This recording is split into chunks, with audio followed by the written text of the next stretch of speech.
Assalamualaikum warahmatullahi wabarakatuh. Ini para pengatur kiai yang semoga dimaafkan Allah. Ngatur kiai itu dosa itu. Jadi kalau senang kiai itu wajib, tapi kalau ngatur kiai itu dosa. Semoga ini dimaafkan sama ini. Tentang ini kan jurusannya fikih. Jadi tentu fikih atau usul fikih itu semuanya diambil dari Quran. Bisa dikatakan fiqhul Quran atau minta fasiril Quran, tentu umurun fikih, tentu sesuatu yang terkait dengan apa? Semua orang mufassir itu pasti menguasai fikih. Saya itu bisa tafsir seperti ini itu ya barokahnya. Saya itu setengah hafal i'anah. Kalau kamu kan setengah hafal takrib aja enggak. Ini ininya pengasuhnya ini yang siapa ini yang Pak siapa ini Pak Khairuddin. Namanya aja sudah salah itu Khairuddin. Api-api agomo. Jadi kalau kamu mangkel sama Khairuddin bocah kok nakal gitu. Itu kalau diterjemah api-api agomo kok nakal gitu. Jadi ya sudahlah, memang kekacauan itu khasnya dunia ini. Jadi ya biasa aja. Begini saya beri contoh yang ekstrim ya. Jadi cara memahami Quran atau fikih itu kalau ingin paham serius itu cari sisi ekstrimnya. Itu pasti nanti kamu akan mau tidak mau. Misalnya bayangkan kenapa harus pintar mengemudi. Bayangkan kalau tidak pintar itu kecelakaan. Fikih juga gitu. Kalau kita tidak tahu fikih itu bayangkan paling ekstrim. Yaitu tidak dapat ridhonya Allah Subhanahu wa ta'ala. Nah, kenapa demikian? Karena hadan nabiyyu, ini nabi adalah musyarri' atau yang punya otoritas syariat. Sehingga dengan logika itu kalau kita punya kaifiyatul ibadah, cara beribadah sing tukhalifu manhajar rasul. Ya, yang beda dengan apa? Manhajnya rasul. Itu pasti masalah besar.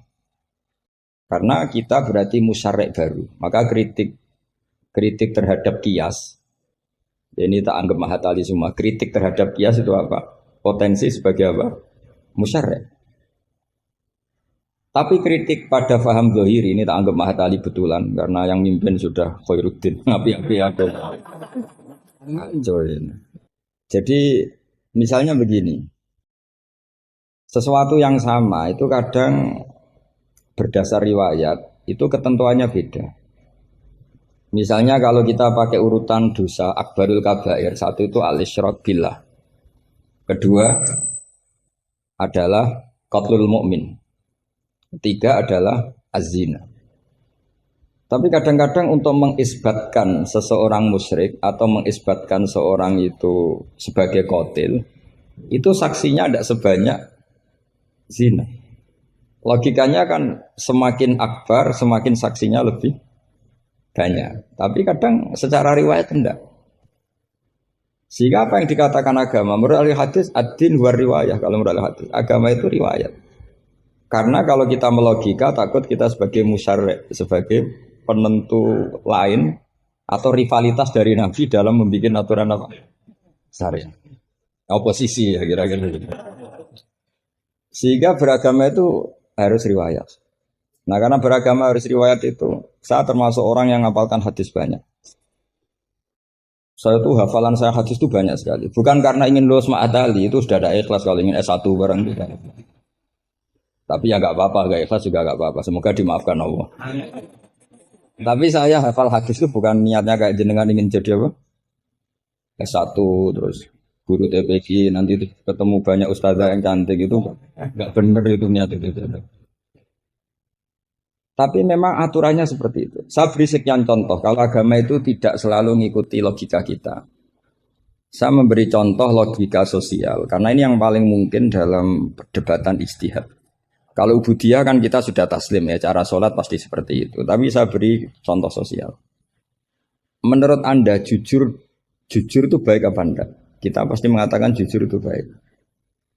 Tapi kebaikan jujur menurut agama itu harus berbasis halal dan haram. Begitu juga senyum, begitu juga komitmen. Itu setelah halal haram. Tadi saya sudah bilang sama Gus Hasan Sadili, akhlak itu di bawah hukum. Andai kan senyum itu ibadah, itu orang-orang nakal yang rayu lelaki hidung belang, itu semuanya tukang senyum. Kadang ustazah sering merengut karena kurang bicara atau apa tidak tahu. Nah, nanti kalau senyum itu ibadah berarti mereka lebih sering ibadah karena sering senyum. Itu kalau sampean maling tidak konangan lapor ke pimpinan, mesti dianggap wah kamu bagus. Karena maling tidak konangan. Tapi ya bagus dalam konteks maling. Kamu judi kemudian kalah, kamu bayarkan sama yang menang. Kamu ya dipuji pejudi yang baik. Karena berkomitmen. Nah kita tidak pernah tahu sebetulnya kata baik itu harus berbasis syariat. Sehingga kita tidak pernah muji senyum itu baik, berkomitmen itu baik kecuali ba'da'an wa faqadzalika kullu syariat Rasulullah sallallahu alaihi wasallam. Sehingga istrinya Nabi itu diajarin syariat itu beda dengan logika. Jadi kalau mbak-mbak ini yang cantik itu sering senyum sama Ustadz ini Pak Khairuddin itu haram. Karena dia pasti GR dianggap cinta. Nah, itu kesunatannya merengut, itu secara agama kesunatannya itu merengut. Apa bahasa Maduranya merengut tuh? Oh, saya beri contoh, tidak betapa agama itu riwayat. Ya nisa an-nabi lastunna ka ahadim minan nisa. Ini taqaitunna fala takhdu'na bil qauli. Fayatma alladhi fi qalbihi marad. Wahai para istrinya Nabi, jika kamu ngomong sama lelaki lain, fala takhdu'na bil qauli, jangan terlalu sopan. Takhdu'na itu dari kata khudu. Karena kesopanan seorang perempuan cantik pada lelaki yang enggak benar itu mesti ditafsirkan yang macam-macam. Jadi kalau mbak-mbak cantik bilang, monggo Pak Ustadz Khairuddin mampir ke saya. Wah pikirannya, meskipun Ustadz itu mesti pikirannya kemana-mana. Padahal tujuannya mbak-mbak itu mau tanya bab istikhadah. Tapi ini mesti enggak Khairuddin lagi pasti. Sudah agak-agak Saruddin.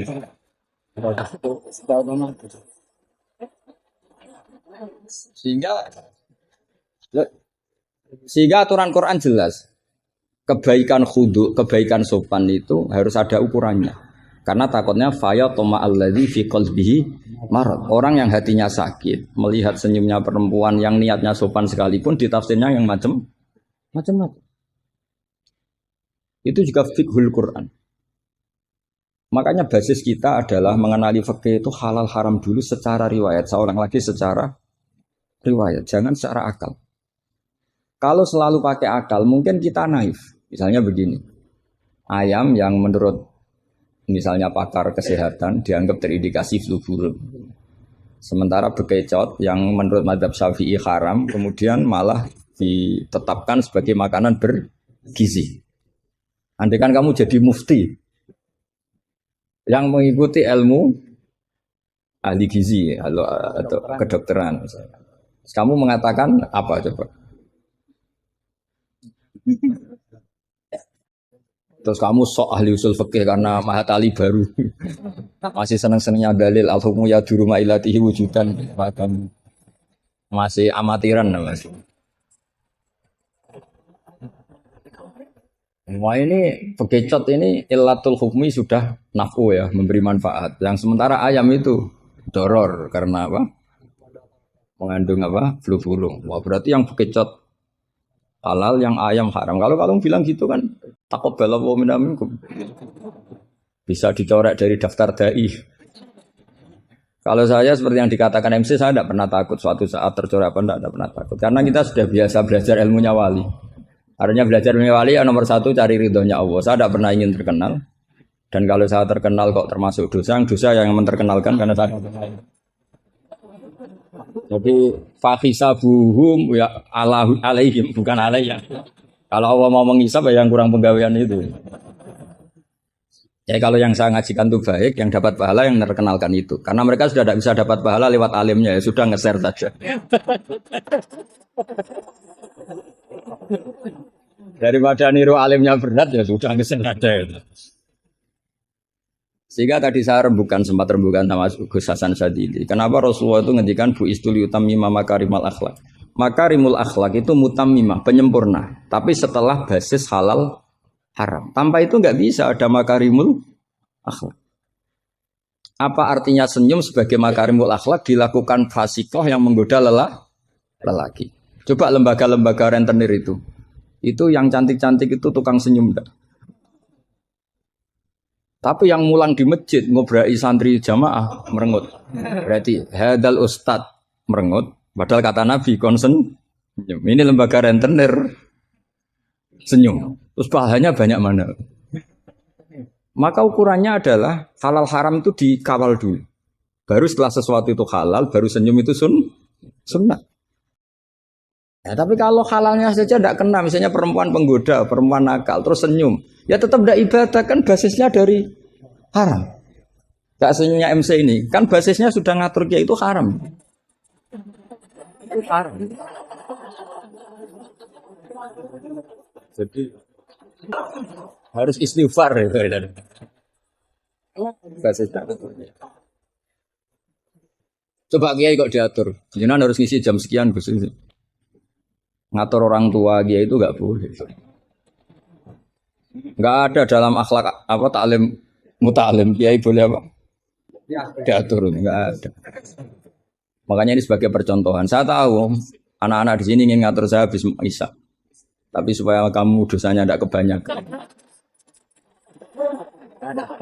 Ngatur kiai. Saya minta ngaji sekarang. Ternyata sampean nurut. Semoga ini kafarah. Tidak rileks saja karena khasnya ngaji santri itu rileks. Mulai dulu lama kalau ngajar tuh ya itu. Saya masih ingat jawabannya Mbah Mun. Aku itu sering dikritik orang. Kata Mbah Mun, saya sering dikritik orang kalau ngaji itu guyon. Kamu tahu kan Syekhina Kiai Mbah Mun kalau ngaji kan sering guyon. Banyak kiai khusyuk yang kritik saya. Kiai kok kalau ngaji guyon. Kata Mbah Mun gini, yang nggak bisa guyon itu karena ilmunya pas-pasan. Jadi melihat kitab itu sudah meruntus itu, sudah berubah. Jadi nggak ada waktu untuk guyon. Jadi roh kitab, apalagi dilihat orang banyak, ilmunya kan pas-pasan. Itu pasti nervous dulu itu. Jadi justru kiai guyon itu bukti alim karena masalahnya selesai. Lo coba kalau kamu udah alim ngaji, gue ahli guyon kayak apa bisa guyon ndak? Oh meriang ini ya jibu taya jibu ini. Bukan pusing. Ini ala kulli mukallafin apa mukallifin sudah pusing lagi. Lama-lama tadi, faman mongko sapane wong saraka nyolong sapa man albedo tak ing anduk. Sampai muridnya bingung. Pak, saya punya anak endok. Karena ejaan Latin itu kalau tulisan pegon itu anduk sama endok itu dia bacanya albedo itu bukan endok tapi anduk. Terus kata kiainya karena gak mau kalah. Kan sama, nyuri telur ya haram, nyuri anduk ya haram. Karena gak mau kalah ya. Karena temanya mencuri apa? Mencuri endok sama anduk kan? Sama-sama haram. Yang repot walillahi mulkus samawati wal ardi, Allah punya langit wal ardi lan bom. Karena dia bumi, dia bacanya bom. Ketika diprotes ya sama. Langit dan bom kan ya sama milik Allah. Wah ya repot. Ada orang seperti itu. Jadi untuk mengkaji fiqhul Quran itu pastikan status halal haramnya dulu. Tanpa itu basis makarimul akhlak tidak bisa. Seperti tadi, kesunatan senyum bagi seorang perempuan itu harus berbasis halal pada orang yang halal. Kalau ndak ya tadi fala takhdu'ana bil qauli fayatma alladzi fi qalbihi. Kalau istrinya Nabi saja punya aturan nggak boleh senyum-senyum baik-baik sama lelaki yang nggak jelas-jelas begitu. Apalagi yang nggak istrinya. Itu sudah tak tafsirkan. Dia tadi mbak-mbak yang senyum pada Ustadz Khairuddin mau tanya istikhadah tapi mesti GR-nya ini. Wah berarti seneng saya. Itu kan parah ya. Itu fayat ma'alladzi fi qalbihi. Kalau marodonya santri paling banter ingin dinikah. Kalau marodonya orang nakal kan lebih dari itu keinginannya itu. Nah makanya ngaji fikih itu harus minimal itu ya mu'in, i'ana itu setengah hafal. Kenapa saya syaratkan setengah hafal? Kata ulama-ulama, belajar ilmu itu gampang. Kata beliau-beliau itu at-ta'ahul lil torfi, ya, belajar sebagian tapi sampai ta'ahul, sampai ahli betul. Semal ihtidak bibagi. Kemudian dari kamu ahli itu, pola-polanya akan kamu ketahui. Karena ilmu itu mesti polanya sama. Ya polanya itu Sama. Misalnya begini, hukumnya bohong itu apa? Tidak sama jawab, hukumnya bohong. Haram lah itu termasuk amatir sama belajar usul fikihnya apa? Keliru, keliru. Kalau kamu jawab bohong itu ada yang wajib. Ada perempuan mau diperkosa sama orang fasik, lari sembunyi di rumah kamu. Terus orang fasik tadi tanya ke kamu, apa ada perempuan ke sini? Kamu wajib bohong, mau wajib jujur? Wajib bohong, makanya ini salah asur ini mesti itu dia. Maka kalau dalam analisis usul fikih, al-kitsbu ya'tarihil ahkam al-khamsah. Dalam bohong pun ada ahkam al-khamsah. Dan itu Nabi sudah memberi isyarat. Tidak termasuk bohong orang yang mendamaikan dua kelompok. Ada sekian contoh yang bohong itu tidak dihitung dosa. Makanya hadadin ini butuh riwayat. Kalau menurut logika bohong itu haram. Tapi misalnya ada seseorang fasikoh, misalnya lonte nakal, janjian sama hidung belang. Malam ini tak booking, kamu tak bayar. Itu wajib nepati apa wajib ingkar aja, Pak? Kalau kamu bilang nepati janji itu wajib, berarti ini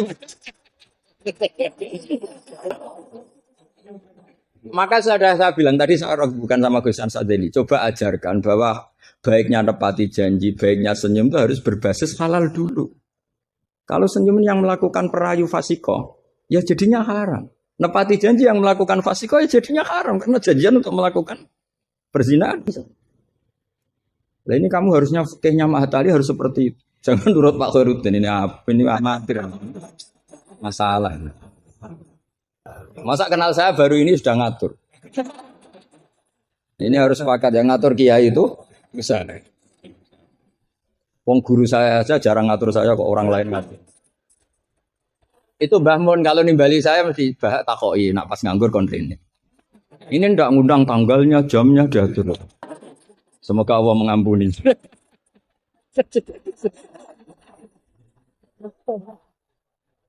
Tidak supaya Anda sadar bahwa di balik aturan-aturan prosedur juga aturan etika bainal ulama. Oke, aturan prosedur saya harus ngisi jam sekian. Itu aturan prosedur. Tapi aturan prosedur ini tidak mengalahkan hukum taklim mutaklim. Makanya semoga ngerubah jadwal ini bagian dari kafaroh ya. Saya teruskan. Jadi fikih itu harus Anda itu harus setengah hafal. Ya minimal takrib mu'in. Nah, barokahnya setengah hafal ini kamu punya basis. Basis, kalau basisnya kuat nanti bisa ihtida ila bagi. Misalnya begini. Kalau kamu maknani qasrus sholat itu apa? Coba. Tidak jawab saja. Meskipun amatir jawab saja. Qasrus sholat. Apa gurunya yang tak tanya? Nanti kalau nggak tahu malu kan. Ya kalau murid nggak benar kan pantas. Meskipun nanti nggak benar saya nyalakan gurunya juga. Coba jawab, qasrus sholat itu apa coba? Loh iya, maksudnya gimana? Dari 4 menjadi 2. Kalau dari 3? Enggak kan? Dari 2? Enggak bisa. Itu pengetahuan standar ya. Amatir. Tapi cukup lah. Cukup untuk ngelamar anak Pak Kaji itu sudah. Tapi sebetulnya ada qasrus sholat yang makna lain, yaitu minal wujub ila tarkil wujub, atau minal haram menjadi tidak haram, atau minal ibtal atau mubtilat menjadi tidak mubtilat. Karena ayat itu turun ketika perang. Wa idza darabtum fil ardi falaysa 'alaikum junahun an taqsuru minas sholat. Itu ulama tafsir itu ijma, dan ini Anda pasti tidak tahu. Karena gurunya aja belum tahu ini. Itu sebetulnya ayat itu bukan turun tentang rubaiyah menjadi sunaiyah. Tapi tentang hamlud dam fi sholat itu enggak boleh. Tapi gara-gara perang menjadi boleh. Bergerak salah sukharokatin mutawaliyatin normalnya enggak boleh, gara-gara perang menjadi boleh. Maka di situ maknanya qasrus sholat adalah minal wujub menjadi tidak wujub, minal ibtal menjadi tidak ibtal. Tapi kan kita kan dari dulu belajarnya amatiran gini. Jadi ya sudah qasrus sholat pokoknya papat jadi 2. Itu sudah pinter.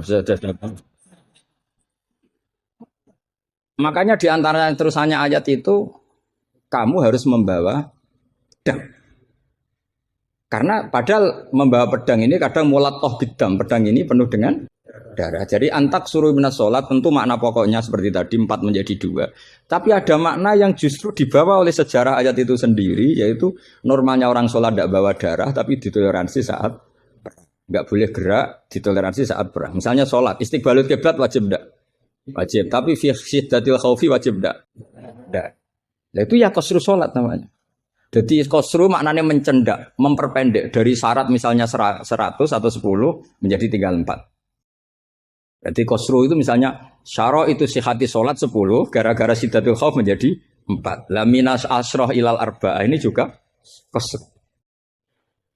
Paham tak ya? Enggak, kalau ilmu yang kelas tinggi nerangkan ustadznya. Nanti muridnya tanya ustadz.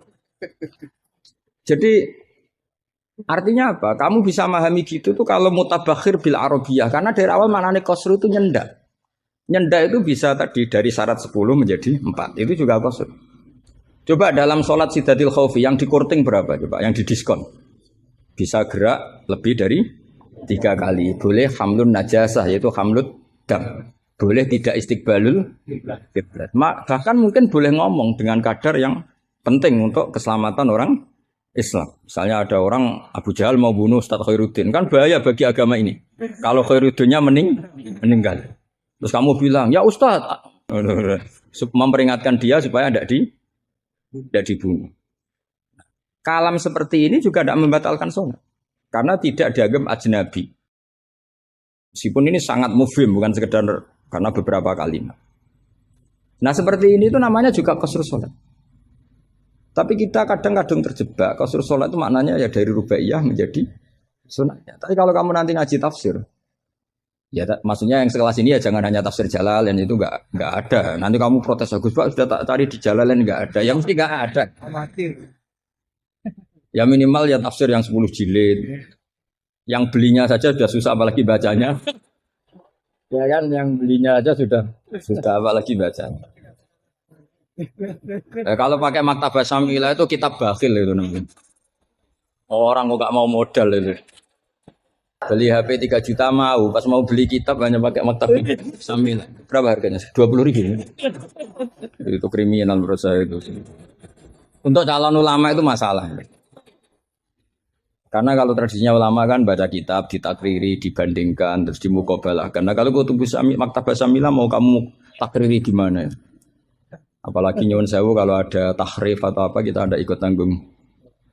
Saya itu punya kitab Ihya itu kalau enggak 5-6 dari beberapa percetakan yang beda. Karena takut kadang tahrif.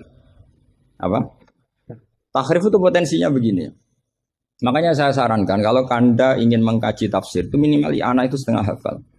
Karena dari hafal, kenapa saya milih i'anah? Karena qoribu ahdin bina, dekat sekali dengan kita. Misalnya sanad saya, misalnya saya Mbah Mun, Mbah Karim, Mbah Hashim pernah ngaji Syekh Mahfud Termas ngaji Sayyid Abi Bakar Sato Sahibul i'anah.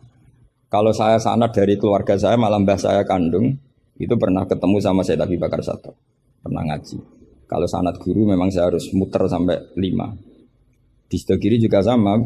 Mbahnya istri saya namanya Mbah Murtado sama mbahnya Mas Kamil itu pernah ngaji Sayyid Abi Bakar Sato.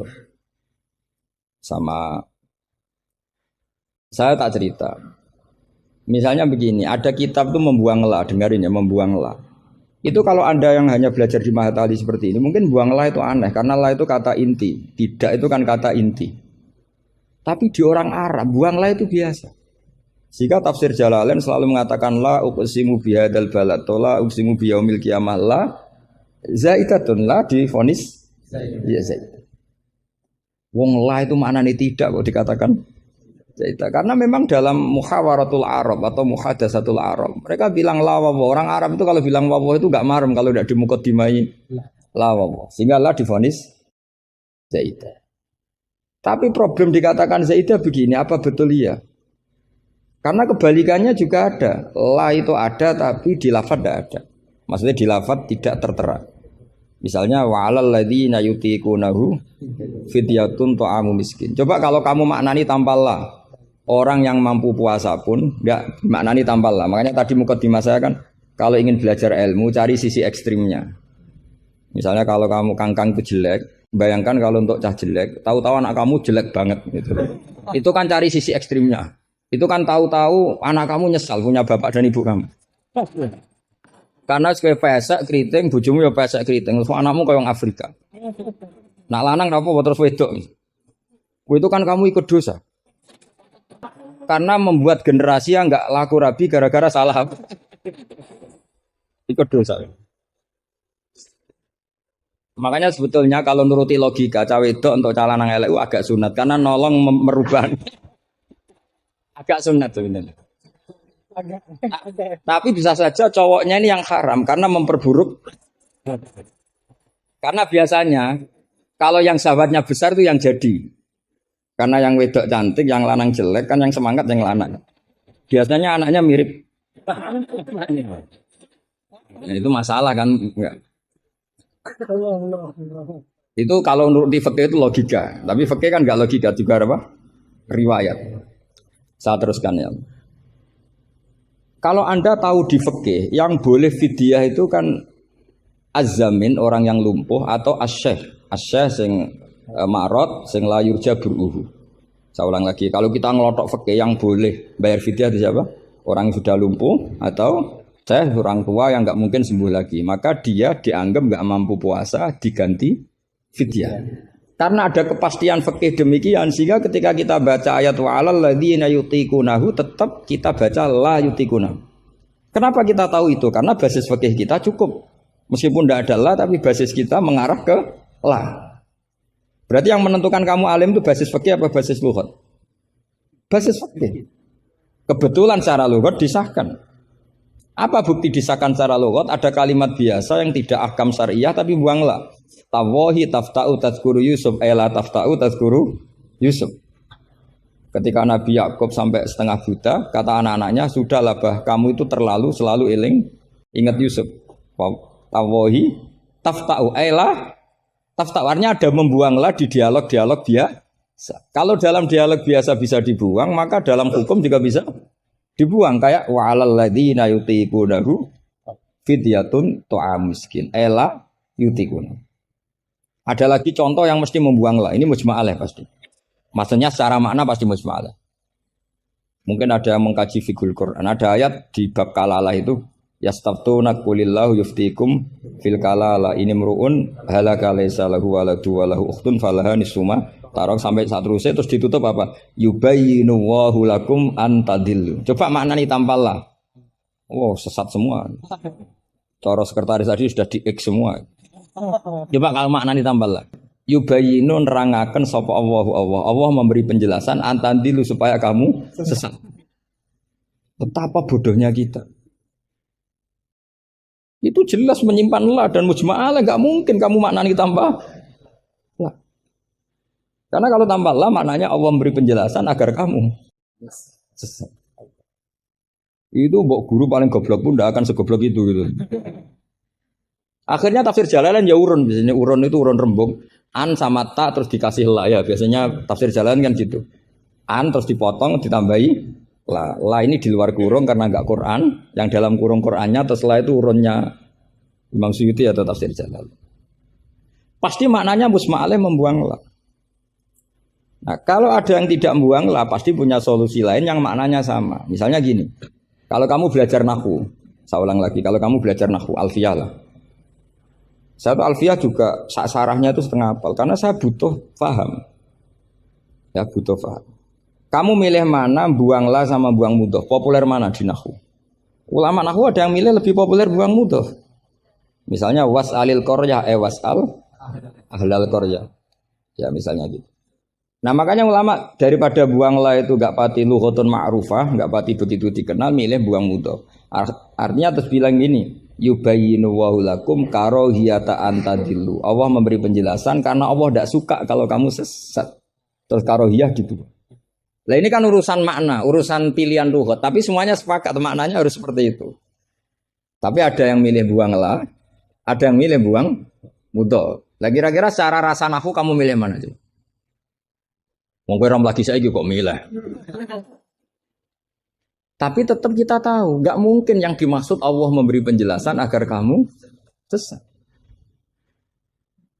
Kalau menurut saya pribadi suka buang mudhof karena lebih familiar. Memang buang mudhof di bahasa Arab itu familiar. Bukti galeng gampang tuh di bab taukid. Di bab taukid kalau kamu ngaji nahwu bab taukid. Ja'a zaidun nafsuhu apa? Ja'a zaidun nafsuhu atau ja'a zaidun ainuru. Itu semua ahli nahwu mesti bilang begini. Yang ahli loh ya, enggak sampean yang ahli nahwu. Pasti bilang begini. Taukid itu dipentingkan untuk memastikan hadal kalam la yahtamilu mudhofan. Bahwa kalam ini tidak terjadi pembuangan mudhof. Karena kalau dalam bahasa Arab ja'a zaidun bisa saja ja'a gulamu zaidin atau katibu zaidin atau tilmizu zaidin. Sampai butuh taukid itu saking seringnya di bahasa Arab itu ada buang mudhof. Sehingga orang Arab kalau ingin memastikan zaid sendiri yang datang harus ngomong ja'a zaidun nafsuhu. Karena kalau zaidun saja bisa artinya katibu zaidin atau gulamu. Berarti buang mudhof populer enggak? Populer sekali sampai ada bab taukid untuk menghilangkan kemungkinan itu saking seringnya apa? Saking sering. Itu kalau kangkang sedang gaya itu kan wah rabi keluarga Ki Asad. Baru tanya keluarga yang mana? Ponakannya apa cucunya? Enggak candalem enggak. Karena gue gaya-gayanan kan harus ngomong seperti itu. Nah, sehingga dalam level ekstrim ilmu kalam atau ilmu tauhid, saya ulang lagi, saya mukadimahnya tetap sama ya. Cari sisi ekstrim dalam mengkaji satu ilmu, ya cari sisi ekstrim. Misalnya kalau kita tidak membuang mudhof, kamu bisa nggak maknani ini secara ilmu kalam atau ilmu tauhid. Wajah Arabu kawal malaku sofan. Coba maknani tanpa membuang mudhof. Kaya Allah kaya dirijen. Wajah alan teko sapa buka pangeran sira wal malaikatu lan wal malaku lan malaikat oleh teko sofan hale baris-baris. Jadi sok kiamat itu Allah berbaris. Kriminal enggak kalau dalam ilmu tauhid seperti itu? Kriminal kan karena di sini ada tasbihu wa bil khalqi, menyerupakan Allah dengan makhluk. Atau ayat yang lebih ekstrim lagi. Hal yang zuruna illa satruse illa ayatiyahumu wa fi dzulalim minal ghamam. Allah datang di segumpalan awan. Coba kalau maknani tanpa buang mudhof. Berarti kan ada takayuf. Ada takayuf membayangkan Allah itu kayak makhluk. Jadi bayangkan kiamat Allah baris di depan sebagai pimpinan baris. Terus malaikat di wong ayat terus dalile qala ta'ala wa ja'a rabbuka wal malaku. Iku salah maknane tak goblok wonge kan gitu mesti orang ini. Sehingga mau tidak mau kita takwil. Rabbuka di sini rasulu rabbik. Sama lihat di tafsir ahli sunnah wal jamaah. Rabbuka rasulu rabbik atau amru rabbik. Saat itu datang perintah Tuhanmu yang mengharuskan para malaikat berbaris. Bukan Rabbuka dengan arti zat. Karena Allah sebagai zat la yahullu fi makanin. Allah wajib mukhalafatul hawadits. Nah, kalau Mahat Ali mau mengkaji fikih itu juga harus mengkaji lughat. Saya itu mengkaji kitab usul fikih banyak, Lubul Usul, Jamul Jawami. Itu di separuh akhir pasti tentang lau itu kayak apa, inna kayak apa, ka'anna. Ya Mbak? Nah orang yang kebangetan berarti khatam. Karena nggak bisa kita mengkaji usul fikih tanpa tahu aturan-aturan lughat. Karena ilmu itu didapatkan dari Quran dan Quran adalah wa innahu latanzilu rabbil alamin nazala bihir ruhul amin ala qalbika litakuna minal munzirin bilisanin Arabimu bin jadi hadal Quran al-lisanul Arabi. Kamu enggak tahu lughat enggak bisa. Makanya pernah ada khotib amatir, ya tentu khotib ini amatir. Kalau ketemu saya pasti tak PHK. Atau tak penjara lah malah. Bukan sekedar tak PHK tapi tak penjara. Itu ada khotib amatir mendalil ketika khutbah. Yaitu dia mungkin saking gobloknya atau khotib pesenan karena enggak tahu lah pokoknya. Atau ya baru habis dimari istri jadi goblok. Karena penyumbang kegoblokan para kiai itu istrinya kan. Itu kata Pak Said gitu. Kiai pinter kaya apa, profesor pinter kaya apa. Ini kalau kata Pak Hasyim Muzadi itu masyhur ya. Ini ada ponaknya. Banyak profesor yang menjadi goblok karena apa? Istrinya. Jadi sudah belajar teori macam-macam pas mau ke kampus dibentak istrinya. Itu sudah di kampus blank. Hilang gitu. Kiai juga gitu, ilmu sudah disiapkan mau bentak itu tuntas. Itu saya punya cerita dari bapak. Dulu para kiai itu pernah ngaji di dalam di rumah. Bareng kiai itu biasanya kalau pas latihan kiai itu rezekinya kan belum lancar. Karena ya biasalah diuji sama Allah. Dia agak-agak miskin atau ya miskin betul memang. Itu istrinya kan marah-marah. Nah, karena ngajinya di rumah itu sampai istrinya santrinya itu dengar. Yus kono anakmu pakani kitab gitu. Maksudnya wong wayahe blonjo kok tetep ngaji. Akhirnya terus kiainya bilang, "Itu ngaji di pondok, ngaji di pondok." Jadi kiai ngaji di pondok itu karena tragedi itu awal. Itu awal peralihan dari rumah ke pondok. Semenjak itu kayak jadi mujma'alah kalau ngaji di pondok saja. Ya, karena itu tegangannya lebih aman, lebih aman. Jadi kalau ada kiai kok berani ngaji di rumah jam belanja, wah. Kalau habis sisa nggak keren. Karena istri sudah mandi, sudah aman semua. 6:30 pagi. Jadi kalau ada kiai berani ngajar di rumah jam-jam belanja itu tak puji. Apalagi berani di istri kedua, oh tambah hebat. Tambah hebat. Ada yang berani. Terus nggak ada masalah. Apa ada masalah disembunyikan? Banyak, mesti banyak. Saya teruskan. Di sini ada yang hafal Quran santri kamu? Ada. Gurunya hafal nggak? Itu masalah. Bid'ah itu termasuk. Muridnya hafal, gurunya enggak. Si khotib tadi dalil begini. Wala tangkihul musyrikati hatta yu'min. Yaitu tentu nakahah itu hanya muta'addi 5 fulin wahid. Ya saya ulang lagi, nakahah itu muta'addi 5 fulin wahid. Yang binafsihi ya. Yang apa? Binafsihi. Kamu harus belajar nahwu. Saya bisa tafsir seperti ini ya barokahnya saya pernah nakriri alfiyah, saya pernah. Sampai sekarang saya itu masih belajar ilal. Kamu jangan kira saya sampai sekarang masih belajar ilal. Karena saya tahu ilmu ini sudah mau mati. Karena yang Mahatali aja tidak mesti bisa, apalagi yang enggak. Padahal maknanya Mahatali itu apa? Kelas tinggi. Buat tinggi bingungnya, buat ilmunya ada tahu. Al-alif fitahayyur au filaka ada. Alinya kan kalau dalam ilmu balaghah kalau makmul dibuang itu umum. Jadi enggak jelas al-alifi apa kan enggak jelas. Karena makmulnya dibuang. Jadi ini bukan saya gojlok, memang secara ilmu balaghah gitu. Kalau makmul dibuang itu umum. Jadi harusnya sampean tanya, "Pak, ini ali apanya, Pak?" Ali ilmunya apa ali? Karena tadi kadang santri itu enggak berani boyong. Saya pernah punya cerita unik dari Mbah Mun. Kiai itu latihan, jadi kiai itu latihan. Kata Mbah Mun gini, saya itu pernah husnudzon sama santri yang kalau pereinan itu tidak pulang. Itu Mbah Mun anyaran Kiai itu dipuji, wong pereinan kok tidak pulang, berarti capek, sergep itu. Tapi Mbah Mun itu betapa kecewanya ketika santri itu dipanggil, "Cung, pereinan kok tidak pulang, kenapa?" Nah, ning omah kan ngarit, Mbah.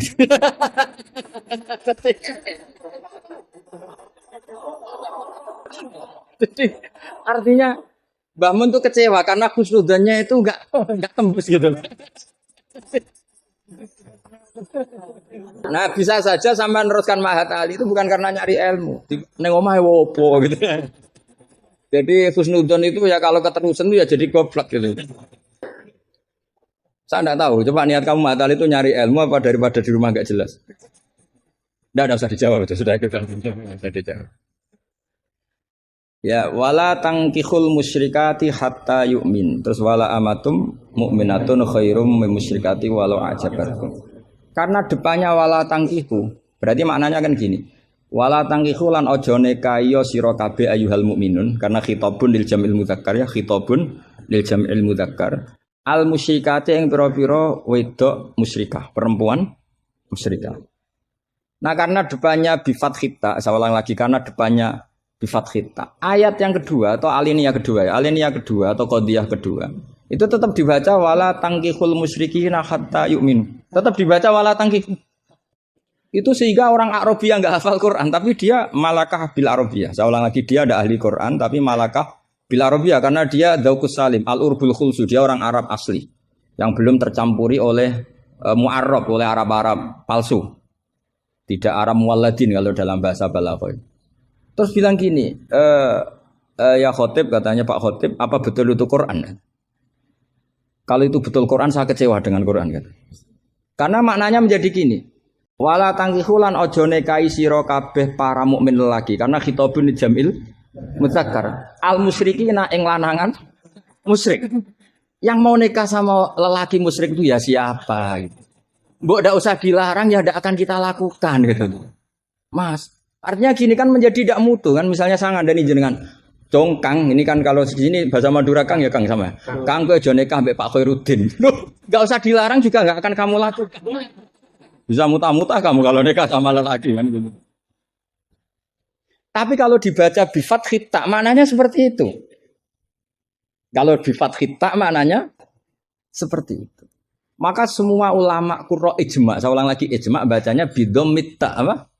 Sehingga maknanya gini, wala tungkihu lan ojo nekahno sira kabeh para wali, terus maf'ul awalnya dibuang bana tikum ing pira-pira anak wedok sira kabeh atau mauliyatakum ing wong wedok sing mbok waleni sira kabeh. Jadi hadhil ayat khitabun lil auliya wala tungkihu ayyuhal auliya wala tungkihu lan ojo nekahno sira kabeh para wali bana tikum ing pira-pira anak wedon sira kabeh mbok nekahno al musyrikin ing lanangan musyrik. Itu baru benar. Kebetulan di Jumatan itu ada orang alim. Ya orang alim itu bisa saya, bisa Pak Khairuddin. Tapi andaikan di polling pasti orang milih saya. Ya. Maksudnya sementara ini, tapi nanti nggak tahu saya. Kalau dia sregep terus nyalip saya nggak tahu. Tapi itu agak mohal lah itu. Agak mohal. Ya setidaknya mohal adatan, bukan mohal yang ini. Ya, mohal ya. Mohal adatan ya, bukan mohal yang kotan tapi mohal apa? Adatan. Ya bukan modal aklan ya. Terus ada kiai bilang gini, ndak itu yang salah ndak Qur'annya, khotibnya. Itu semua Quran bacanya bidomit. Maka kalau sampean mengkaji Quran itu harus seperti ini, cari sisi ekstrimnya. Betapa fatalnya kalau kita salah harokat. Tapi dengan membayangkan gitu kan apa salah harokat kan buruk betul gitu karena maknanya jadi parah ya, bisa berubah. Sehingga kita lah, tapi karena orang kadang wala tangihu itu bifat khita terus belakangnya ikut dibaca wala tangihu. Coba kalau kena adzauqus salim minal urbil khulsi, orang Arab yang masih murni itu iskal betul karena maknanya menjadi dan jangan kalian menikah sama lelaki musyrik. Gua enggak usah dilarang ya gak akan terjadi. Nah terus kembali lagi ke fikih. Jadi pastikan fikih dulu. Kalau fikih sudah dipastikan, kamu baru tahu tentang lughatul Arabi atau istimalul Arabi atau al-lughatul Arabiyah. Tapi saya bahasakan lisanul Arabi. Saya beri contoh terakhir. Ini kan kebetulan tidak dibatasi.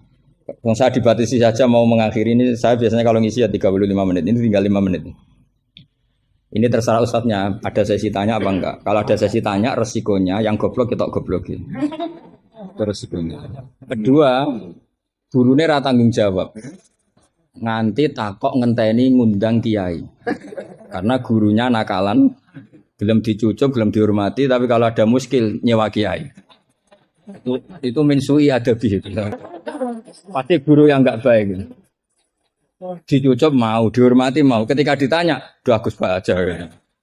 Itu enggak akhlak yang baik. Itu enggak akhlak yang baik. Lo tanyakan siapa saja itu akhlak yang enggak baik. Seperti itu, enggak akhlak yang baik. Tapi kalau akhlak tidak baik itu kita ikhlaskan terjadi ya monggo. Tapi saya maafkan. Begini misalnya, pastikan bahwa hukum fikih ini kan apa jurusan kamu kan fikih wa usuli dan katanya tadi fikih tafsir. Saya pastikan tafsir itu gampang.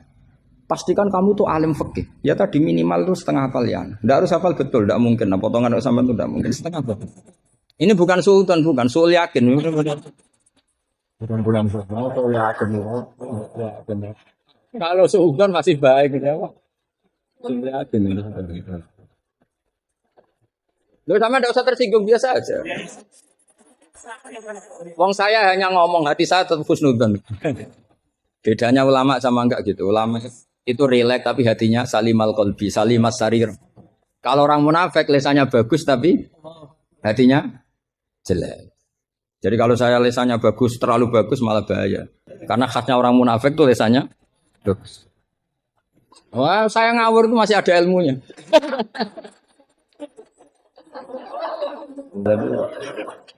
Saya ngawur, sama kamu udah ngawur itu masih bener saya ngawur. Karena ngawur pun ada apa? Ada ilmu. Itu dulu Rasulullah itu kalau sedang sumpek itu yang sekelilingnya nyari sahabat yang setengah ngawur-ngawur itu. Karena Abu Bakar itu terlalu sopan untuk bisa bikin Rasulullah tertawa. Umar ya gitu. Makanya ketika Rasulullah sumpek itu, hazin itu kelihatan suya karena yang dipikir banyak tentu Rasulullah termasuk mikir sampean. Ngelebano swarga sampean yo angel. Karena kuota amalnya ndak cukup. Sampai Rasulullah nangis-nangis minta hak syafaat. Kalau Nabi mikir diri sendiri udah selesai mulai dulu. Langsung masuk surga di depan. Yang agak ribet kan karena mikir nyafaati sampean-sampean ini. Kalau nyafaati saya agak ribet karena orang hafal Quran sudah dapat porsi sudah. Jadi sudah agak mati ribet. Yang ribet ini coba sampean atas nama apa coba? Kalau Habib Husain kan atas nama cucunya. Kalau Ustadz Khairuddin atas nama ustadznya. Kalau Mbak atas nama kaum lemah. Kalau sampean coba. Coba atas nama apa itu? Ustadz Afin ya sudah diikutkan partai lemah aja ya. Saya teruskan ya. Pastikan hukum itu secara fikih. Apa? Kalau secara fikih kamu sudah hafal, nanti menakwil Quran, takwil itu bisa maknanya tafsir, bisa maknanya tahmil. Nanti saya jelaskan. Itu pasti gampang. Misalnya begini. Muharramatun nikah itu ada berapa coba? Kan ada 7 yang bin nasab. Ya muharramat itu kan ada 3 sebenarnya. Muharramat bin nasab jumlahnya berapa? 7. Ada muharramat birodok jumlahnya juga 7. Ada muharramat bil musoharah karena bisanan. Ya karena apa? Terus yang terakhir ada haram min khaisul jam'u tapi tidak min khaisun nikah. Ya haram min khaisul jam'u tapi tidak haram min khaisun nikah. Kayak kamu nikah mbaknya otomatis nggak boleh nikahi adiknya selagi masih sah dengan mbaknya. Makanya nunggu mbaknya mati jadi urutannya. Jadi kalau mbaknya mati betul, nggak tahu saya itu. Semoga nggak karena apa-apa takdir. Tapi kalau adiknya cantik, mbaknya jelek kok mati dulu. Itu kasat reserse bisa nyelidiki itu. Ya itu ya kita pastikan begitu dulu. Ya itu pastikan. Sehingga kamu hafal. Muharramat bin nasab kalau menurut bahasa Arab itu ada 7. Yaitu siapa? Ummahatukum hurimat alaikum. Ummahatukum wa banatukum wa akhwatukum wa ammatukum wa kholatukum wa banatul akhi. Jadi kalau orang Arab bilang itu 7, tapi kalau orang Jawa cukup 4, apa? 4, karena orang Jawa hanya ngitung ibu, putri, saudara, bule hanya 4. Karena orang Jawa bule dari bapak atau ibu namanya juga bule. Kalau orang Arab bilang dari bapak amma, dari ibu khola, maka menjadi 5. Orang Jawa hanya bilang keponakan, apa? Keponakan. Orang Arab bilang banatul akhi. Banatul ukhti. Jadi kalau orang Jawa bilang lebih simpel karena amah sama ya karena sama amah sama kholah dihitung 1 ya kan. Bule ponakan dihitung 1. Sementara di Arab dihitung 2. Terus rodok terus tadi musoharo. Terus min haisul jam'u. Kita ketika ngaji taktib jam'u itu diteruskan. Tidak sah menjam'u baina mahromaini. Tidak diresaksikan bainal ukhtaini tapi baina mahram ini. Tidak boleh menikahi perempuan yang ada hubungan mahram. Pengandaiannya gimana? Imro'atani sing lau furidot ikhdahuma dzakaron tidak boleh nikah. Jadi yang dikatakan 2 mahram apa? 2 perempuan yang andekan salah satunya lelaki tetap haram nikah. Berarti misalnya apa? Mbak sama adik, andekan salah satu lelaki kan enggak boleh nikah. Keponakan sama bule, andekan sang satu lelaki kan enggak boleh nikah. Perempuan dengan mbahnya, andaikan salah satu lelaki kan nggak boleh nikah. Nah, tapi Quran hanya ngendikan wa antasma'u bainal ukhtaini illa ma qad salaf. Tidak boleh mengumpulkan 2 saudara. Andaikan Anda terjebak tekstualistik, maka Anda hanya mengharamkan jam'u bainal ukhtain. Dan itu bahaya betul secara fikih, kriminal besar. Ya. Karena kamu berarti menghalalkan orang menikahi perempuan berbarengan dengan bulenya. Kadang kan bulenya juga masih cantik. Ya, atau misalnya yang kamu nikahi umur 17, 18, bulenya umur 30. Terus cantik bulenya. Terus bulenya sekalian gitu. Atau nikahi bulenya, terus ponakannya cantik. Kalau sama banyak kayak enggak ya. Kan 17 versus 70. Jadi enggak usah dilarang kayaknya keterlaluan. Bayangkan apa? Al-jam'u bainal mar'ah wa jaddatiha. Itu nunggu kelainan maksudnya itu. Nah pertanyaannya begini, Kalau tidak Anda tidak mahir bil fikhi, saya ulang lagi, Anda tidak mahir bil fikhi, maka ayat wa antasma'u bainal ukhtain termasuk ayat muskilah. Atau Anda tidak mahir bil fikhi, bahkan Anda ifta secara menyesatkan. Yang haram itu jam'u bainal ukhtain karena itu yang mansus di Quran. Kalau bainal mar'ah wa ammatiyah enggak ada di Quran, wa kholatiyah enggak ada. Itu sesat dan sesat. Itu wajib diboyong kalau pondok sini. Wajib diboyong dan harus enggak dapat tiket ke surga itu. Kecuali tobat ya tentu kecuali. Maka ajaran kita nggak boleh orang terjebak tekstualistik, harus ada ilmu usul fikih. Nah, barokahnya kamu hafal fikih tadi, maka ayat wa antasma'u bainal ukhtain kamu fikih ini min itlaqil ba'di wa iradatil kul. Jadi ketika Allah mengatakan ukhtain adalah melafatkan ba'dun min afrodil muharramat, tapi wa iradatil kul. Jadi ukhtain bukan dengar makna dua bersaudara, tapi fardun min afrodil jam'i bainal muharramat. Dong ya. Jadi coba artinya kamu bisa maknani itu karena kemahiran dalam fikih sehingga tidak terjebak bainal ukhtain. Makanya zaman Nabi Sugeng itu sudah menambahkan wala bainal mar'ati wa ammatiha wala bainal mar'ati wa kholati. Tapi Nabi memang enggak menambahkan wajaddatiha. Karena Nabi tadi itu tahulah kalau itu hanya orang enggak waras yang bayangkan. Kan nggak usah dilarang juga pasti orang nggak akan melakukan itu. Kan misalnya yang kamu nikah kan rata-rata umur 20, mbahnya umur berapa coba? Ya sudah 70 kan? Nggak usah dilarang juga agak kebayang kan? Ya nunggu nggak waras dulu kalau sampai kepikiran nikah ibahnya juga itu. Dia mukallaf ini katanya. Nah, jadi saya ulang lagi ya, kalau kamu ingin mengkaji apa? Tafsir ya. Pastikan fikih itu ngelotok andori kolbi. Sehingga lafat-lafat yang meskipun muhim itu memberi salah cipta. Cara kiai mekanisme apa kalau muhim? Kiai Jawa maknane muhimun, lafat yang maringi salah cipta. Lafat yang zahirnya itu memberi salah paham. Muhim itu dulu. Ya kayak tadi loh, wa antasma'u bainal ukhtain kan hadil ayat tuhimu seakan-akan yang haram itu hanya jam'u bainal ukhtain. Itu apa kalau bahasa Madura? Apa? Itu bahasa Indonesia, enggak bahasa. Itu bangsa Indonesia, ada bangsa Madura yang menurut bangsa Madura. Kalau tadi makna bangsa Indonesia bukan. Pokoknya seperti itu. Jadi kepastian, makanya menurut saya tradisi guru-guru kita, ya mulai Mbah As'ad, mulai sekarang ada Gus Azaim, mulai dulu ada semuanya lah, ada Gus Fawaid. Tradisi guru kita ini sudah benar.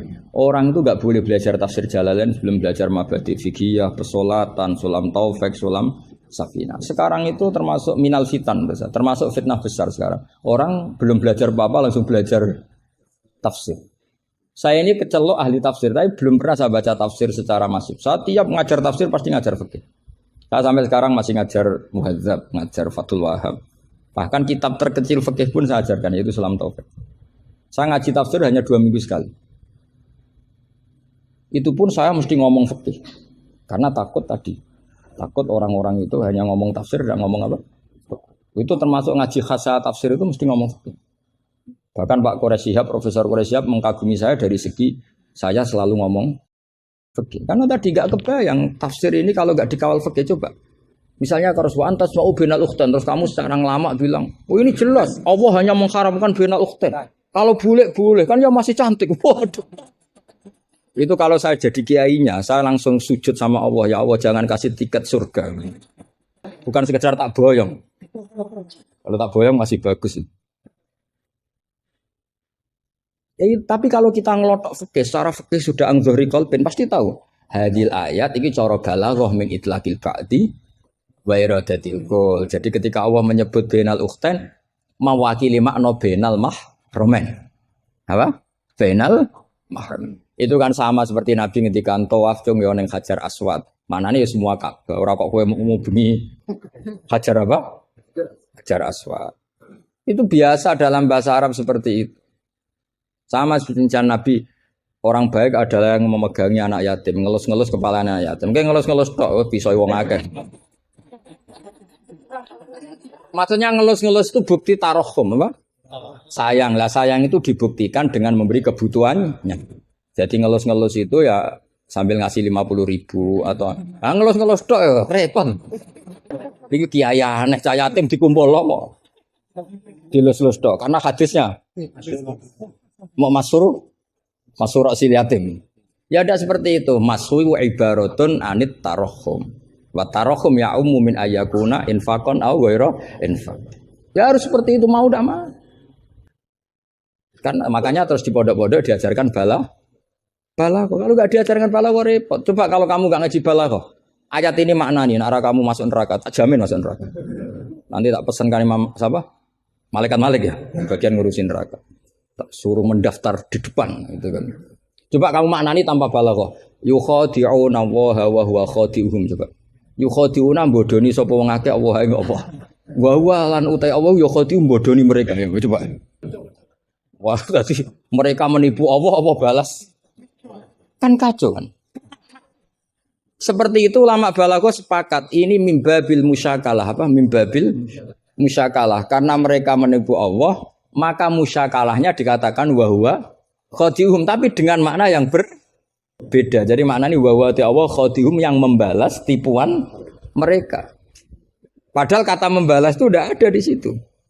Tapi kalau kamu maknani khadihum dan Allah menipu mereka berarti kamu nyifati Allah sebagai itu kafir berat. Bukan kafir ringan. Nah makanya kalau kamu mau belajar balaghah, cari sesi ekstrimnya. Betapa bahayanya kalau tidak belajar balaghah, maka wahwa khadi'uhum kamu akan salah makna. Juga begitu juga di wa antas mau benal. Jadi kembali ke depan bahwa kita kalau mau mengkaji ilmu itu cari sisi ekstrimnya. Supaya kamu tahu betapa bahayanya kalau tidak menguasai ilmu itu. Pasti apa fasuilu fa'afto biwiri ilmin fadallu waduh. Saya melihat bahwa kita ini sudah subjek, bukan objek. Karena setahu saya, santri-santri itu misalnya ngapalkan alfiah capek, terus manfaatkan lihat sinetron. Jadi mereka itu alat untuk kita terhibur. Bukan kita diperalat sinetron, tapi kita memperalat sinetron. Misalnya tadi beliau cerita bapak-bapak jadi korban karena ibu-ibu melihat bapak-bapak yang ganteng pakai jas uangnya banyak. Sebetulnya ibu-ibu juga jadi korban karena nggak secantik yang di TV. Jadi ini penting saya ketahui. Begitu juga melihat Real Madrid misalnya. Kita ini kalau ngidolakan pemain lokal, kan datangkan pelatih, ngelatih itu mahal, bikin stadion mahal. Mendingan ngidolakan yang sudah jadi.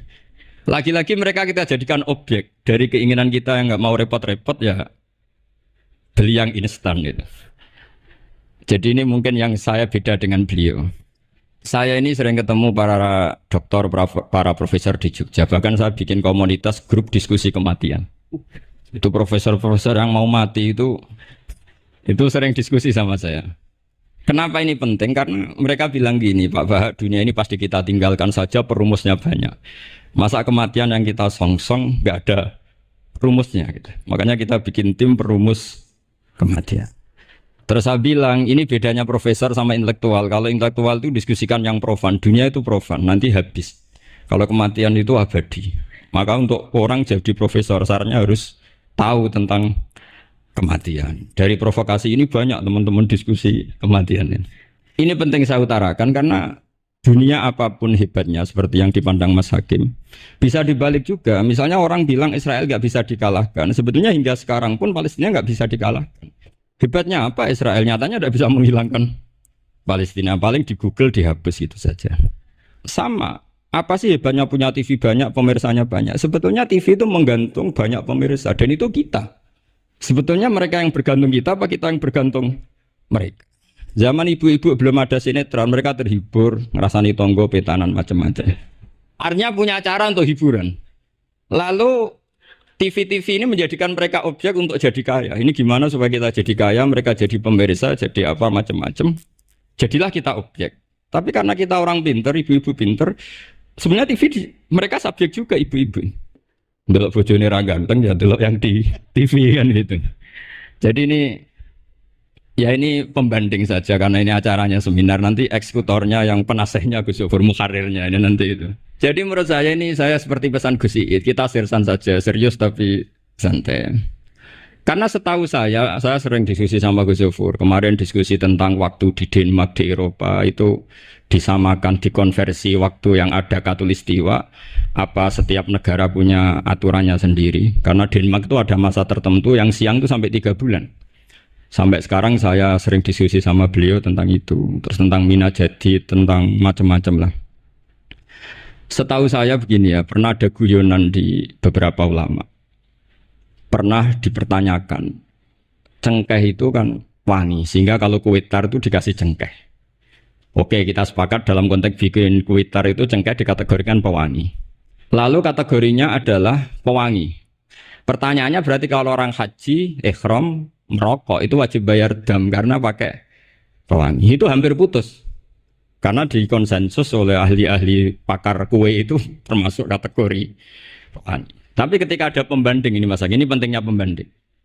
Lalu berarti orang Jumatan disunatkan rokok, kan harus pakai. Nah, kesunatannya kan pakai pewangi gitu. Nyatanya tuntas juga. Enggak jadi, artinya keputusan itu udah jadi.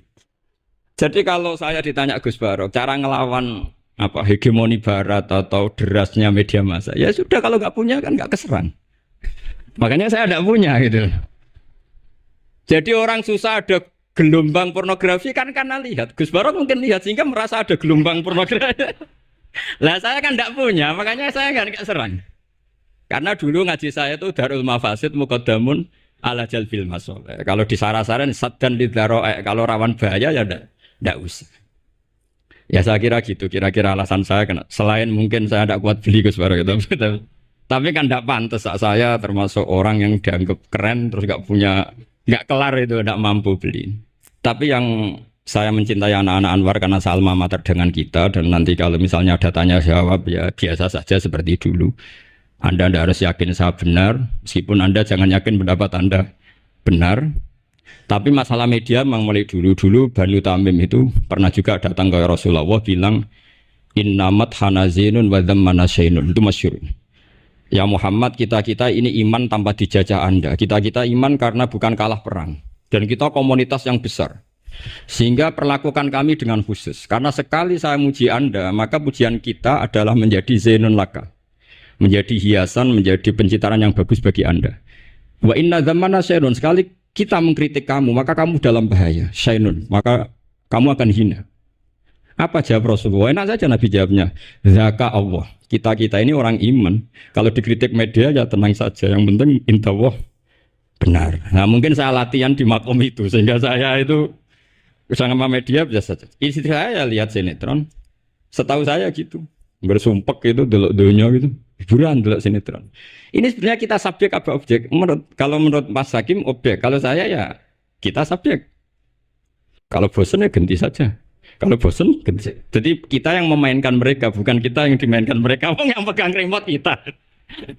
Nah, saya kira ini yang ringan-ringan saja, seperti pesan Gus Iyad tadi, sersan itu serius tapi santai. Ya biasa saja menurut saya, ini zaman nggak bisa dilawan ya. Saya juga beberapa kali ketemu menteri, ketemu pejabat ya, kita sering diskusi. Kadang-kadang mereka bilang, Gus, mbok ya usul tentang sebetulnya tata negara itu kayak apa. Saya bilang ini basa-basi, ada pakarnya, tata negara itu sudah ada pakar. Kalau sampean tanya tata akhirat, saya jelaskan. Ya tata akhirat itu kamu di dunia harus sujud. Dunia ini nanti profan, jabatan menteri itu profan. Kalau akhirat itu abadi. Akhirnya ngaji sama saya. Enggak bab itu, tapi ini penting. Bagaimanapun kita umatnya Nabi yang diamanati menyelamatkan umat ini sampai dunia akhirat. Kalau yang di dunia sudah ada spesialis ya kita terima. Bagaimanapun orang Islam itu kalau bisa ya di dunia hasanah. Tapi yang sudah agak-agak berKTP akhirat kayak saya jangan dipaksa. Ini penting ya karena memang ayatnya wafil akhirati hasanah. Jadi kita tidak boleh hanya bicara kompetisi antar TV macam-macam. Kalau antar program pengajian mau saya. Nah, itu. Ya saya kira demikian, ini penting ya pembanding itu. Karena saya punya cerita ya, betapa Rasulullah SAW ini sangat-sangat akademik ya. Saya punya cerita agak serius. Setelah ini selesai, saya ini terakhir Gus Barok. Suatu saat ada seorang sahabat. Ini yang disetujui atau diamini oleh para ahli tafsir. Dia perang gitu atau ditugaskan ke Nabi. Gitu. Di kitab saya, sahabat itu namanya Muhallam bin Jassamah. Saya nggak tahu kalau nama itu di kitab Anda karena beda kitab namanya beda. Dulu itu kalau saya jago Tyson, kok Tyson kalah, oh di TV saya Tyson menang gitu. Tapi semenjak ada real time katanya nggak mungkin nanti. Kalau Tyson menang ya menang semua. Tapi kalau kitab itu beda. Di ayat Idza darabtum fi sabilillahi fatabayyanu itu. Kemudian Muhallam bin Jasama ini membunuh satu orang. Di kitab saya namanya itu Amir bin Atbad. Setelah dibunuh, padahal orang ini setelah terdesak melafadzkan la ilaha illallah Muhammadur Rasulullah. Dalihnya ini kan tentang informasi juga ya, ini kaitannya masih informasi, saya bukan menyempal dari tema. Ditanya sama Rasulullah, kenapa kamu tetap bunuh padahal dia sudah melafadzkan la ilaha illallah? Kata dia, innama qalaha muta'awwidzan, dia melafadzkan itu karena muta'awwidzan saja, ingin berlindung dari serangan kita. Kata Nabi masih ya Nabi itu kan nggak mudah terpancing emosi. Halla syaqaqta an batnik. Bahwa kamu bedal ya, atau kamu bedah lah. Hatinya isinya kayak apa? Si Mulaham tadi masih balik loh. Ya Rasulullah, lau syaqaqtu batnahu akuntu a'lamu ma fi qalbi. Kalau saya bedah, apa saya terus tahu apa isi hatinya? Kata Nabi, ya kamu tetap nggak tahu meskipun kamu bedah hatinya, kamu tetap nggak tahu. Kenapa engkau nyuruh bedah ya Rasulullah? Wong akhirnya saya tetap nggak tahu. Unik jawabannya Nabi itu. Makanya kamu itu sembrono sekali, ngawur sekali kamu. Fala anta ta'lamu ma fi qalbi wala anta taqbalu ma takallama bi. Kamu itu orang aneh.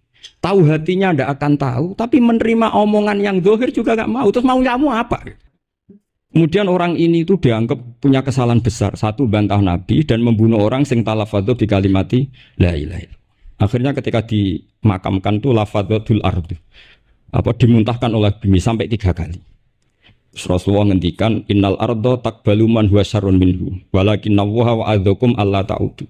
Sebetulnya bumi itu sering menampung orang yang lebih jelek ketimbang dia. Kita tahu dulu bumi yang nangkung Namrud macam-macam lah, Abu Jahal, Abu Lahab. Tapi kenapa ini jadi begini, enggak diterima bumi? Karena Allah wa'adzakum alla ta'udu. Allah memberi nasihat supaya kamu tidak mengulang. Artinya begini teman-teman santri ya, dalam menerima informasi itu ada hal-hal yang butuh kita sikapi. Ada yang enggak misalnya gini. Masalah talafut bi kalimati syahadah, bi kalimatai syahadah. Itu siapapun yang melafadzkan harus kita terima karena ini kalimat sakral. Bahkan ketika terdesak.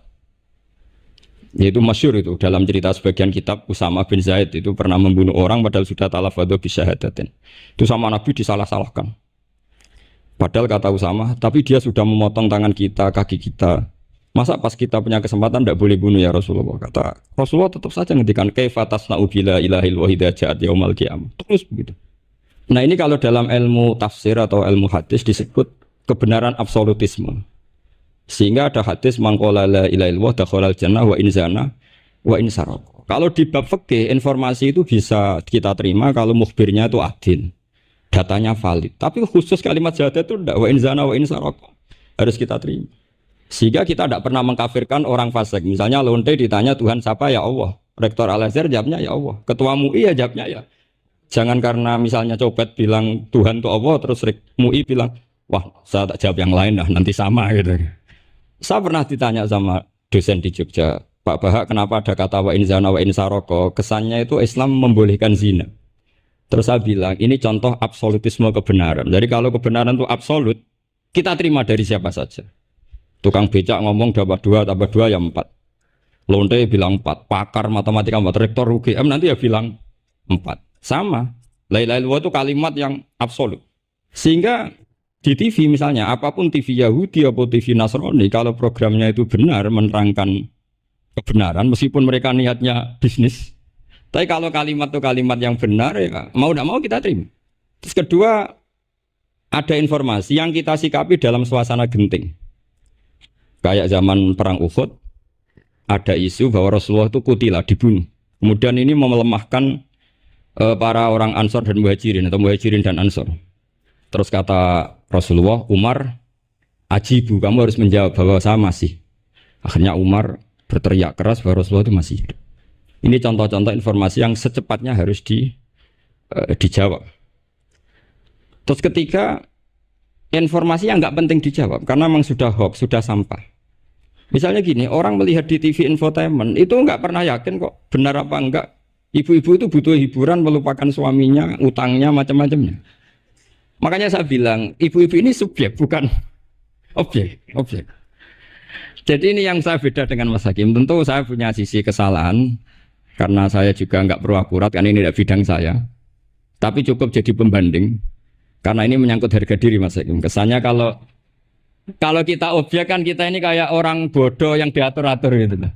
Tapi kalau subjek kan keren gitu, karena keren. Ngasih ibadah, ngasih nafkah batin kepada istri itu ibadah. Nah, kemudian mendengarkan murotal kaset itu juga ibadah. Kalau saya memberikan nafkah batin sambil mendengarkan murotal,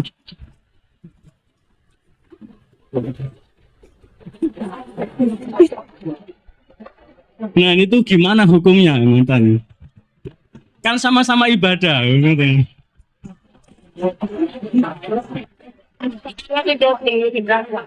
Turun, sampun. Kemudian sub pertanyaannya lagi, apakah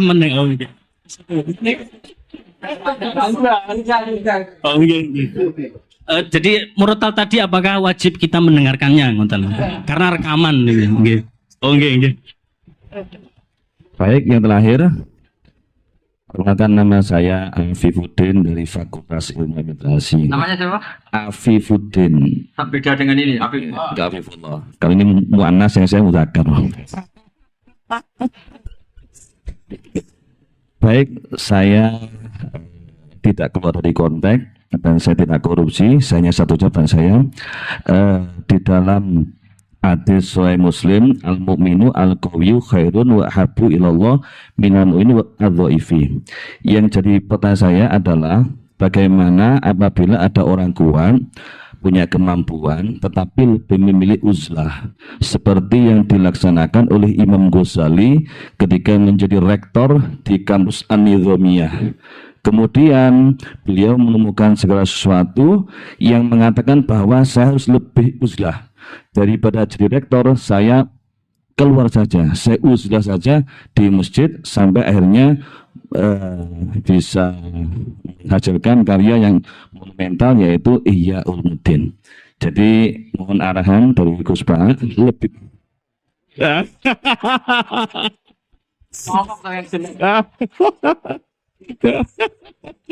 Maksudnya ini uzlah, kamu yang rektor.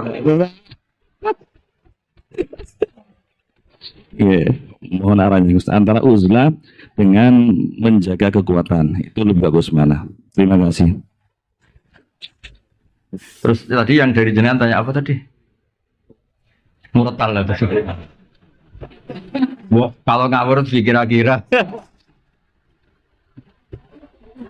Maksud saya gini, ngawur, tanyakan pakar psikologi. Memangnya mungkin orang sengawur kamu nikmati istri kemudian iya, makanya itu tadi bilang kalau istri kamu cantik itu mungkin pertanyaan itu tidak muncul.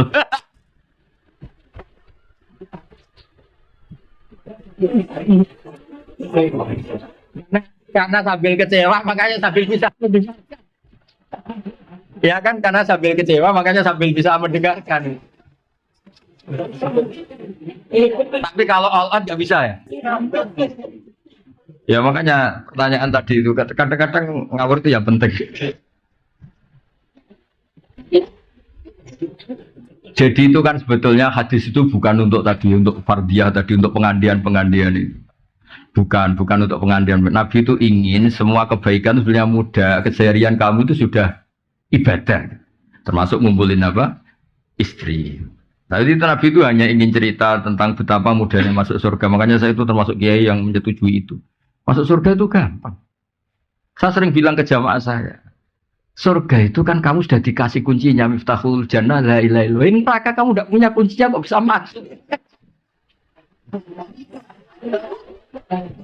Harusnya orang itu nggak bisa masuk neraka karena nggak megang apa? Kita ini kan hanya pegang kunci surga. Tapi ada orang kiai yang bantah, Gus, mungkin neraka apa bis? Jadi bangkit lagi. Terus saya bilang, tapi saya tidak tahu alamat neraka, saya tidak tahu. Yang saya tahu alamat surga. Makanya saya sampai sana. Kalau kamu mungkin tahunya alamat neraka, makanya kamu sampai sana. Iya kan jelas kan miftahul jannah. Orang sudah pegang kunci kan menang ayam Miftah. Apalagi kita ya kan. Orang pesantren sering tahlilan, kuncinya banyak. Mau lewat pintu mana kan kita sering. Iya kan kita kan sering tahlilan, itu kuncinya kan. Jadi Nabi itu di hadis wafi buti ahading sedekah itu Nabi ingin memberi contoh. Segampang itulah apa? Masuk surga. Terus yang tadi yang Abi Budin tanya apa? Bagaimana uzlah dengan Ngomongnya sama rektor.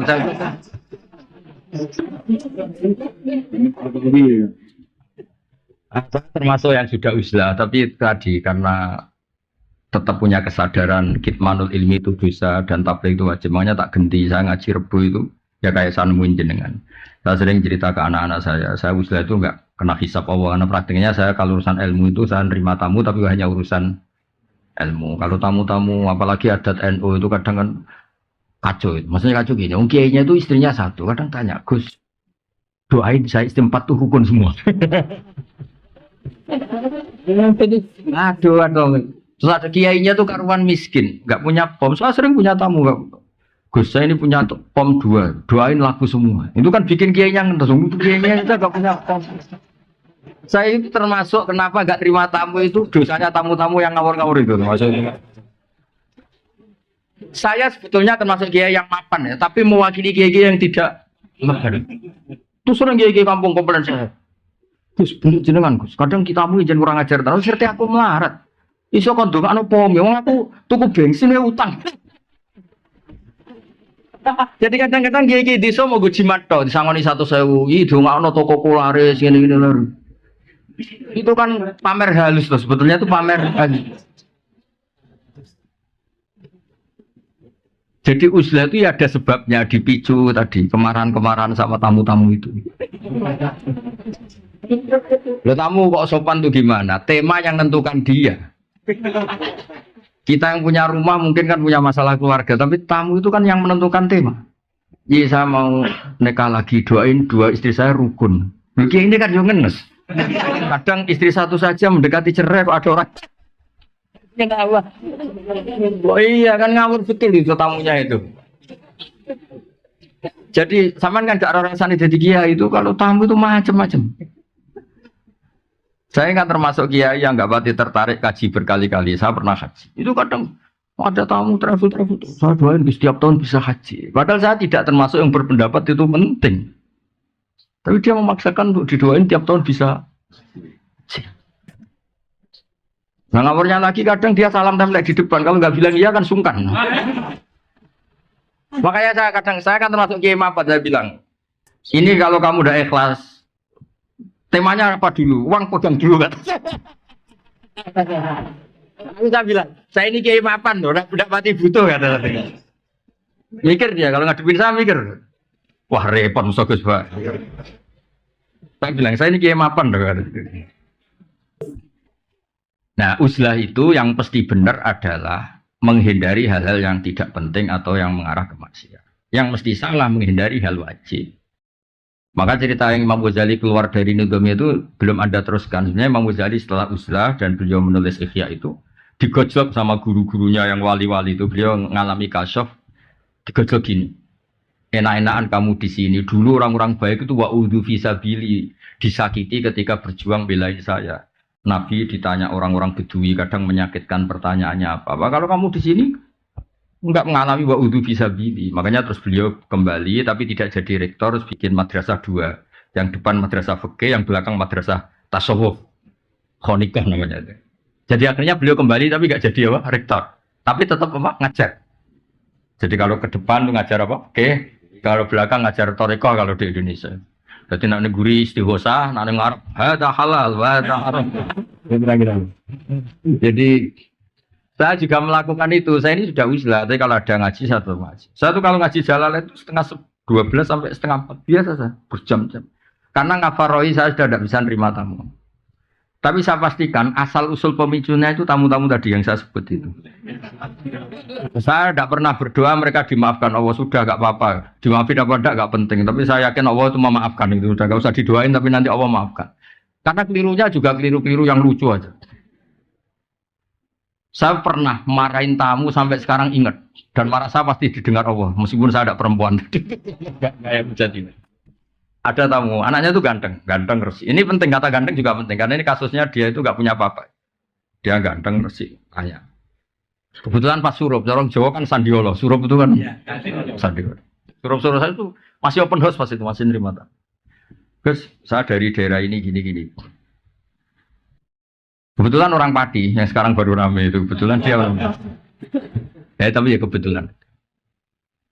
Gus, gimana hukumnya lelaki yang marah sama istrinya terus bilang kamu itu tidak istri saya? Saya pertama masih datar. Sekitar tahun 2006 kalau kan. Masih terbuka. Bapak baru wafat. Saya ngiyai kan baru 2005, ngiyai beneran resmi itu. Bapak wafat 2005, terus belum wafat beliau ke Jogja minta saya pulang. Jadi bapak saya itu meninggalnya tertib sekali. 1 bulan sebelum meninggal itu kayak sudah kerasa. Wes, mulai hak ngenteni aku. Alhasil terus, gimana hukumnya suami yang bilang istrinya, kamu tidak istri saya, ketika marah karena kecewa. Saya masih datar, Pak Rektor.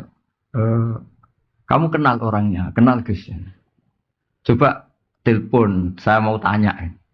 Enggak usah Gus. Loh, saya mau tanya, enggak usah Gus. Mulai ada tuh. Wah, saya marah terus. Wong saya mau tanya kok kenapa kamu enggak usah? Betul penting Gus, penting jenengan jawab. Kamu udah kurang ajar betul ini. Oh, saya tambah marah. Tapi kan saya marah tetap Islami. Saya kan kiai beneran bukan. Terus saya mulai marah gini. Ngomong seperti itu kalau di bab tolak itu namanya kinayatut tolak. Kalau kinayah itu butuh niat, maka saya konfirmasi ke orangnya, niatnya itu cerai apa enggak? Karena kalimat itu kalimat apa? Kinayah. Kinayah itu butuh niat, makanya mau saya tanyakan orangnya. Ternyata apa dia bilang? Niku kulo. Terus dia cerita, saya ini santri ganteng Gus, untuk neng. Jadi saya itu getun ngomong gitu, karena saya jadi Gus ya karena dapat dia. Jadi dia bilang, saya santri ganteng terus dapat nengnya. Kalau cerai betul Gus, nasib saya selesai. Ya jenis Gus naturalisasi tadi.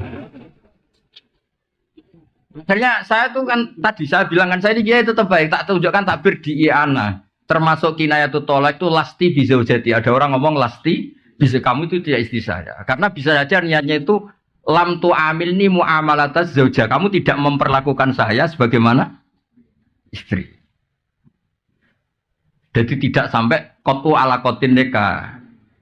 Ya seperti terus di I'ana dicontohkan kama qala rajulu libnihi lasta bibni. Ada orang lelaki marah, kowe kurang anakku, maksudnya anakku, wong kok mangkel wong tua.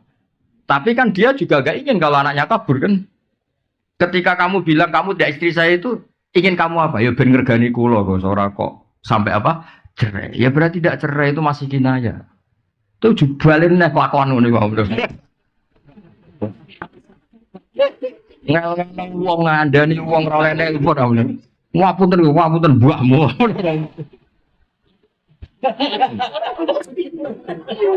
Sama situ masih baik. Coba orangnya telepon, mau saya tanya. Karena ini urusan kinayah kan tahtaju ilan niyah.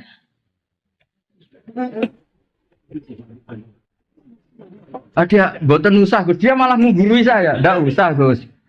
Loh, ndak usah gimana? Ndak usah Gus. Saya akhirnya nerangkan lafaz itu kinayah. Jadi saya butuh masih niatnya gimana? Lagi nek ngaku niku kula.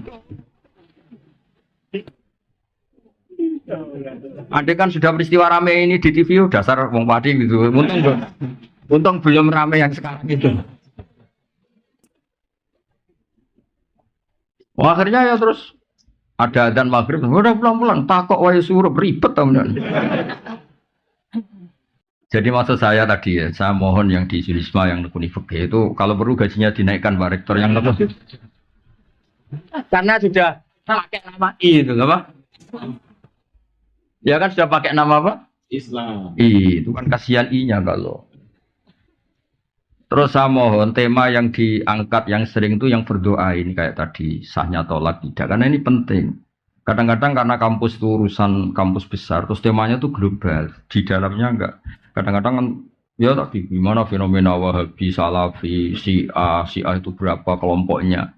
Dia ngerti Syiah itu organnya gini-gini, terus Wahabi gini. Di kampungnya dia gak siapa. Tahlil RT aja gak laku dia. Itu akhirnya dia tidak punya kemampuan dakwah, sebenarnya tidak bilisani kaum ini. Makanya saya di mana-mana tetap berpakaian gini supaya menunjukkan bahwa Nabi dulu itu ngakui pakaian-pakaian setempat. Dulu sahabat yang dari Habsyi, ya dari kayak Bilal itu kan dari Habasyah tetap gaya apa? Habasyah yang apa? Makanya wa arsalna mir rasulin illa bilisani apa? Qaum. Sehingga kadang-kadang Nabi itu pakai bahasa yang Ki Jawa itu tidak siap. Misalnya Nabi kalau ngandani orang nyun sewu kadang bilang wailak waihak di bahasa Arab itu biasa. Tapi Ki Jawa nama ini kan bingung. Nabi itu orangnya sopan kok bilang wailak waihak. Itu kultur.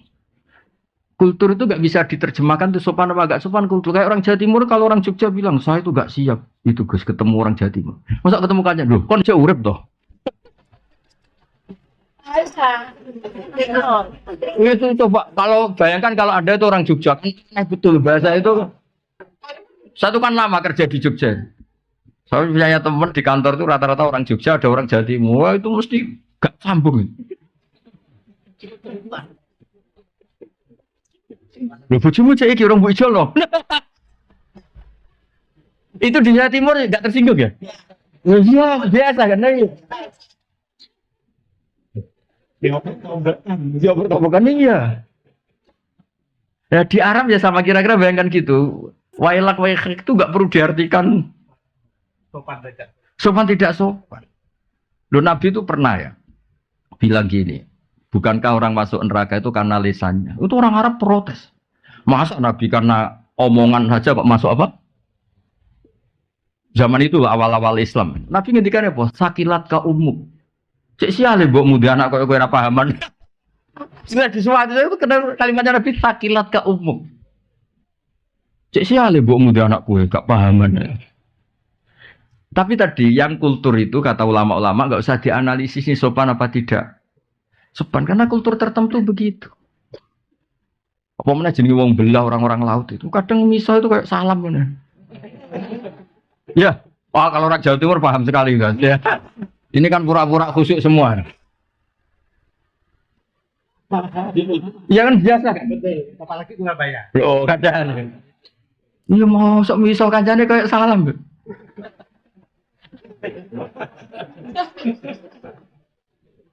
Loh. Iya kan? Makanya ini nekat tanya wafi budi ahadim itu kalau gak orang Jawa Timur gak? Itu kalau seminar di Jogja, gak mungkin kan ada pertanyaan seperti ini. Gak mungkin. Ya, saya kan sering ngisi di Jogja, gak pernah ada pertanyaan senakal ini, gak mungkin. Jadi kultur itu, iya makanya kalau tadi, kenapa ada kata-kata fala ta'khudhu min syai'a karena kultur Arab tuh ngasih mahar itu besar, sehingga kalau nekahnya 1 bulan merasa rugi harus ditarik kembali lah. Allah butuh menjelaskan jangan karena adatnya besar dan akhirnya ingin menarik. Andai kan Quran turun di Jawa gak ada ayat itu. Iya kan kepikiran aja ndak kan. Iya seperangkat alat. Udah gitu belinya di pasar ya. Aduh, mau bungkusnya tok yang mewah ini.